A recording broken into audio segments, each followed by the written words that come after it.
Hello students, today we will study about chapter number 14 in ninth class science, chapter 14. Students, chapter 14 is natural resource. So, इस chapter में हम natural resource के बारे में study करेंगे and basically ये chapter science में और बायो वाले पोर्शन में आता है और हम अभी इसके बारे में समझेंगे। स्टूडेंट्स, इसमें सबसे पहले हम देखते हैं कि रिसोर्स क्या है, व्हाट इज़ रिसोर्स। देखिए स्टूडेंट्स, ये टॉपिक आपके सोशल साइंस में भी आता है कि नेचुरल रिसोर्स और रिसोर्स मतलब ऐसे सब्सटेंस जिनको हम यूज़ करते हैं, ह्यूमन बींग्स जिनको यूज़ करते हैं उनको हम बोलते हैं resource. The source which can be used, the substance or the source which can be used by human being is known as resource. The substance can be used by human being are known as resource. Okay students, अब देखिए जो resource है इसमें कुछ resource होते हैं natural resource हैं, तो ऑब्वियसली ये नेम से शो हो रहा है कि ऐसे रिसोर्स जो नेचर से ऑब्टेन होते हैं उनको हम बोलते हैं natural resource. The resource which can be obtained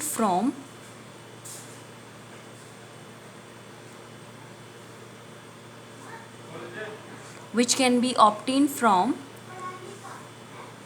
nature. ऐसे रिसोर्स जो नेचर से ऑब्टेन किए जाते हैं उनको हम बोलते हैं नेचुरल रिसोर्स।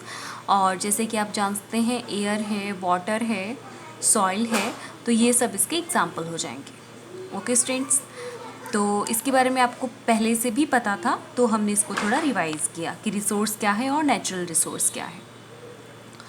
तो बच्चों, इसमें हम देखेंगे कि जो ह्यूमन बींग्स हैं या फिर जितने भी लिविंग बींग्स हैं, तो रिसोर्स होते हैं वो किसी भी लिविंग बींग को अलाइव रहने के लिए रिसोर्स की ज़रूरत पड़ती है। और ये जो रिसोर्स हैं इनके साथ साथ सबसे मेन सोर्स होता है एनर्जी का। आपने पढ़ा होगा अब तक कि जो मेन सोर्स है एनर्जी का वो है अर्थ पर सन जो होता है उसी की वजह से अपने को एनर्जी प्रोवाइड होती है। तो किसी भी लिविंग बींग की बेसिक रिक्वायरमेंट्स जो हैं उनमें आता है रिसोर्सेज एंड सन जो होता है, सन से मिलने वाली एनर्जी किसी भी लिविंग बींग की बेसिक रिक्वायरमेंट होती हैं। रिसोर्सेज में वही है जैसे एयर, वाटर, सॉइल, इसके अलावा ट्रीज़ भी इसी में आ जाते हैं। तो ऐसे सब्सटेंस मतलब ह्यूमन बींग्स की बेसिक रिक्वायरमेंट्स को फुलफ़िल करने के लिए सन से एनर्जी ऑब्टेन की जाती है और रिसोर्सेज को यूज़ में लिया जाता है। ओके स्टूडेंट्स, अब देखिए अपने अर्थ के ऊपर हम कुछ चीज़ों के बारे में अभी स्टडी करेंगे। एक होता है लिथोस्फेयर, एक होता है हाइड्रोस्फेयर और एक होता है atmosphere. Okay students, lithosphere, hydrosphere and atmosphere. Earth की जो आउटर मोस्ट क्रस्ट होती है, इसको हम स्किन भी कह सकते हैं अर्थ की। The outermost crust of the, या फिर कह सकते हैं the outermost layer of the earth is known as lithosphere. Earth की जो आउटर मोस्ट लेयर होती है उसको हम बोलते हैं lithosphere. The outermost layer of the earth, the crust of the earth या फिर the skin like structure of the earth is known as lithosphere. इस पर सॉइल और ये सब रिसोर्सेज अवेलेबल होते हैं। दूसरा हाइड्रोस्फेयर क्या होता है स्टूडेंट्स? अर्थ के ऊपर जितना भी वाटर प्रेजेंट है उसको हम बोलेंगे हाइड्रोस्फेयर। और अर्थ पर 75% वाटर प्रेजेंट होता है। जो water present on earth is known as hydrosphere. Water present on earth is known as hydrosphere. Okay, atmosphere क्या है स्टूडेंट्स? अर्थ के बाहर एक ब्लैंकेट है एयर का, उस ब्लैंकेट को ही हम क्या बोलते हैं? एटमॉस्फेयर, जिसमें कई सारी गैसेस होती हैं कि in the surrounding of the earth there is a blanket of air and this is known as atmosphere. इसमें सभी गैसेस प्रेजेंट होती हैं और उसी को हम एटमॉस्फेयर कहते हैं। अब देखिए, जहाँ पर ये तीनों चीज़ें प्रेजेंट होंगी, लिथोस्फेयर, हाइड्रोस्फेयर, एटमॉस्फेयर, जहाँ ये तीनों अवेलेबल होंगे वहीं पर लिविंग बींग्स सरवाइव कर सकते हैं।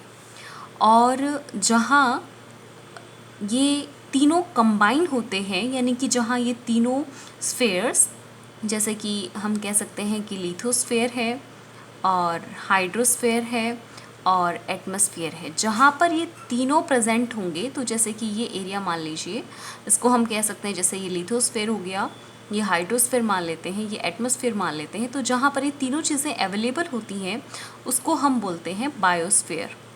The place where lithosphere, hydrosphere and atmosphere are present is known as biosphere, in which living beings can survive. तो biosphere की definition क्या हो जाएगी students? The place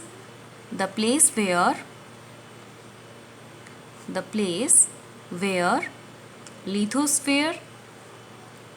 lithosphere, hydrosphere and atmosphere are present is known as biosphere, और where living beings can survive, और living beings को survive करने के लिए इन तीनों चीज़ों की ज़रूरत होगी।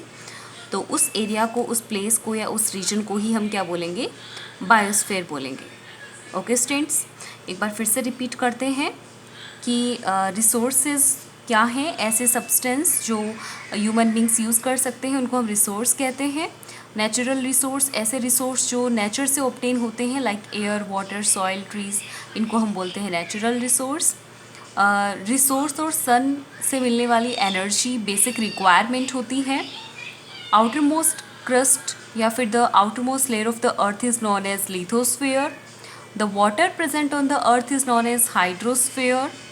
The blanket of air in the surrounding of earth is known as atmosphere, and water जो होता है वो हाइड्रोस्फेयर, 75% अर्थ के ऊपर हाइड्रोस्फेयर है।